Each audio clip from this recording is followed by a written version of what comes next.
Marshmallow Almond BonBons. Let's see what's cooking. Let's get the facts. Let's see what's cooking. It's time for Yo-Yo Max 12. Hello everyone, starting off with a large bowl and 1/3 cup of butter that's been softened. To that you'll add 1 7-ounce jar of marshmallow cream or marshmallow fluff and 1/4 teaspoon of salt. Blend that together until combined, and then you're going to gradually beat in 3 cups of powdered sugar. Now what you'll end up with after you're beating this in is it's going to look kind of crumbly and you're thinking that it's not going to work out. But once it's mostly combined, when the butter's all broken up into very small pieces, all you have to do is get in there with your hands and just bring it together.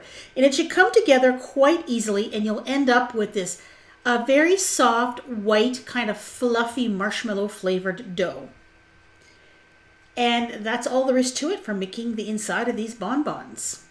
So take a small portion of the dough, form it into a ball shape, then take a whole roasted almond and then press it into the dough ball, and then just form the dough around the almond so it's in the middle, and then make a nice little round shape.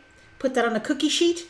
And then you're going to do that for the rest of the dough and the almonds, and then you're going to put this in the freezer and let them freeze for 20 minutes. Then take each of the little balls, dip it into some melted chocolate. I'm using candy melts, milk chocolate candy melts, because they're just so easy to work with. Put that on a cookie sheet. And you're going to continue to do that. You're going to dip each one by just dipping it in, letting the excess drip off, and putting it on a cookie sheet that's covered with wax paper, parchment paper, or a silicone mat. And you're going to let them harden. That won't take long because the little bonbons have been chilled first. And then just to decorate them, I'm just adding some white chocolate that's been melted. I put it in a Ziploc bag with a tiny hole cut out in the corner, and I'm just drizzling it over top to decorate them. You could use whatever you want. You could use red, green candy melts, whatever you'd like. And here they are completed. This tastes kind of like a candy bar, a really sweet candy bar with chocolate and a nice soft marshmallow filling and a nice crunch of almond in the middle. I have another video on my channel where I make cherry bonbons, and I also make cookies and cream bonbons in the same video.